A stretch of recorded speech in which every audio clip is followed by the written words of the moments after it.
बच्चा जिद क्यों करता है और उसे पॉजिटिव डिसिप्लिन सिखाने के लिए 5 सीक्रेट सॉल्यूशंस मैं यहाँ आपको देने वाली हूँ। नमस्ते पेरेंट्स, क्या आपके घर में भी हर छोटी बात पर युद्ध शुरू हो जाता है, खाना खाने से लेकर मोबाइल छोड़ने तक? अगर आपको लगता है कि आप दिन भर सिर्फ अपने बच्चों से कहते हैं नहीं रुको, ये काम मत करो, वो काम मत करो, लग जाएगा, चुप हो जाओ, दिन भर ही बोलते रहते हो, थोड़ा तो शांत बैठो, तो यकीन मानिए आप अकेले नहीं हैं। और आज हम बात करेंगे बिहेवियर और डिसिप्लिन पे। लेकिन ध्यान रखिए, डिसिप्लिन का मतलब सजा देना नहीं होता, क्योंकि कई सारे पेरेंट्स डिसिप्लिन सिखाने के लिए बच्चे को डांटते हैं, मार भी देते हैं। बट अभी तक आप जो कर रहे थे, क्या आपको उससे कोई रिजल्ट मिला? नहीं, बच्चा अभी भी वही हरकतें कर रहा है और आप डेली सेम चीजों से गुजर रहे हैं।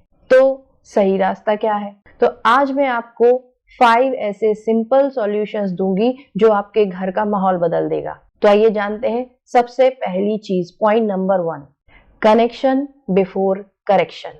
हम अपने बच्चे को पूरे टाइम ऑर्डर दे रहे होते हैं, उसे सुधारना चाहते हैं, वो जो भी काम कर रहा है हम उसे गलत प्रूफ करते रहते हैं।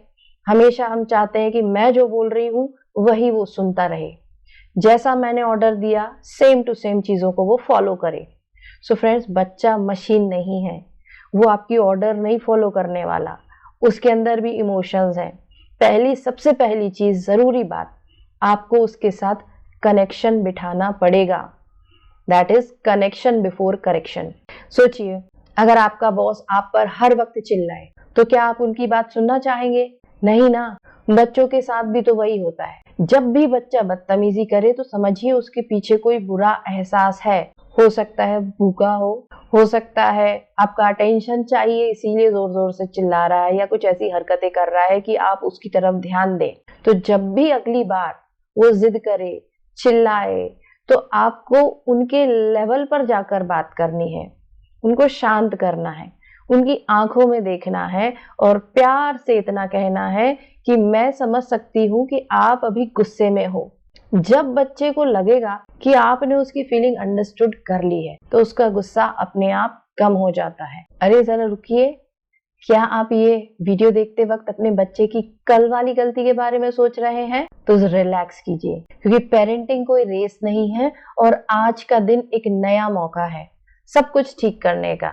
मेरे साथ बने रहिए, क्योंकि पॉइंट नंबर 3 आपकी सबसे बड़ी प्रॉब्लम को सॉल्व कर देगा। पहले हम बात करेंगे पॉइंट नंबर 2 के बारे में, जो है द पावर ऑफ 2 चॉइसेस। बच्चों को कंट्रोल बिल्कुल पसंद नहीं होता, जैसे कि हमें भी पसंद नहीं होता है कोई आपको रेगुलर डेली बेसिस पे कंट्रोल करे, अपनी बात मनवाए, तो आपको भी गुस्सा आ जाएगा। वैसे ही बच्चों को जब हम ऑर्डर देते हैं कि चलो खाना खाओ, टीवी बंद कर दो, तो वो मना करते हैं क्योंकि वो अपनी पावर दिखाना चाहते हैं। ऐसे समय में आपको क्या करना है? उन्हें लिमिटेड चॉइसेस देनी है। फॉर एग्जाम्पल, अगर आप चाहते हैं कि बच्चा मिल्क पिए तो आपको उसे ऑप्शन देना होगा, उसे चॉइस देनी होगी। आपको बोलना होगा कि बेटा मिल्क आप ब्लू मग में पीना चाहते हो या रेड मग में।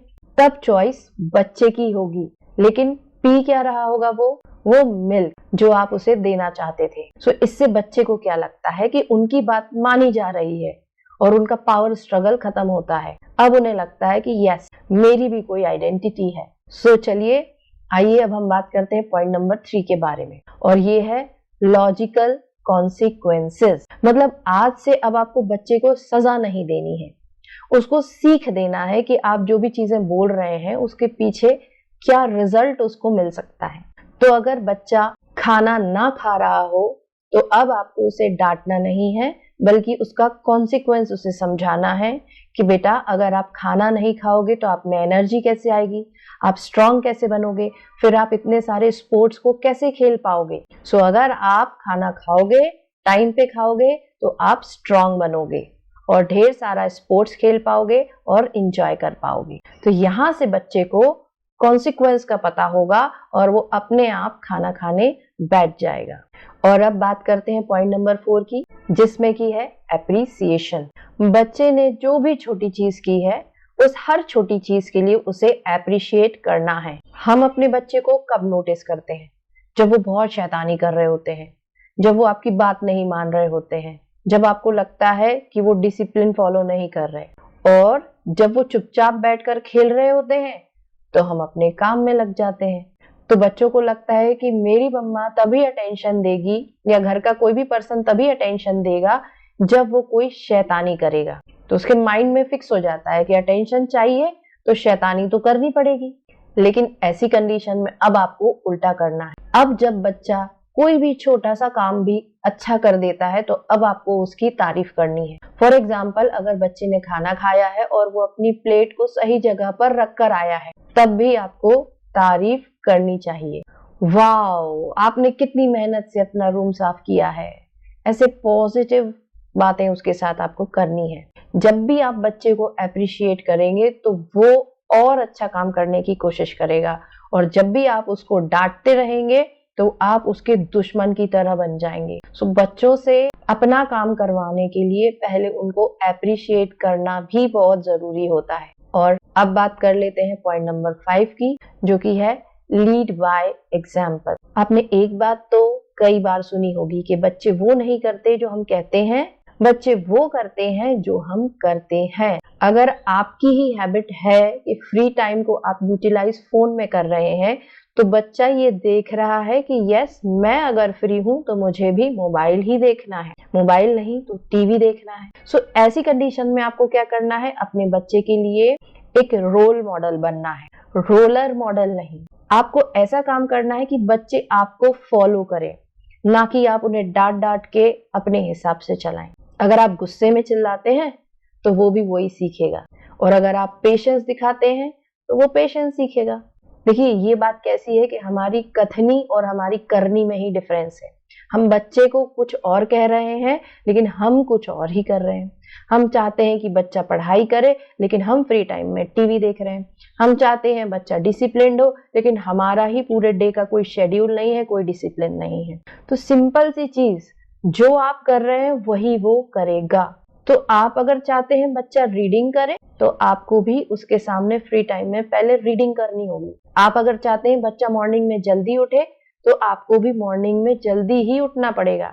अगर आपने एक गुस्से वाली कंडीशन में पेशेंस रखा तो बच्चा भी सीखेगा, इस तरीके से मेरी मम्मी इस कंडीशन को पेशेंस के साथ हैंडल करती है तो मुझे भी चुप ही रहना है, धैर्य रखना है।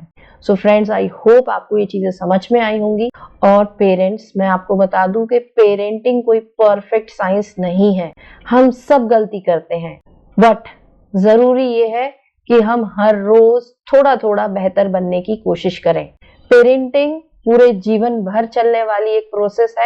अलग अलग कंडीशन, सिचुएशंस आपके सामने आएंगी, लेकिन आपको रेडी रहना है कि आपको उन्हें कैसे हैंडल करना।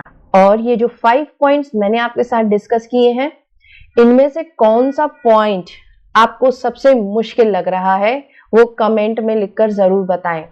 मैं हर कमेंट का जवाब देने की कोशिश करूंगी। और हाँ, इस वीडियो को उन पेरेंट्स के साथ जरूर शेयर कर दें जो शायद थोड़ा परेशान हैं। और अगली वीडियो तक हैप्पी पेरेंटिंग।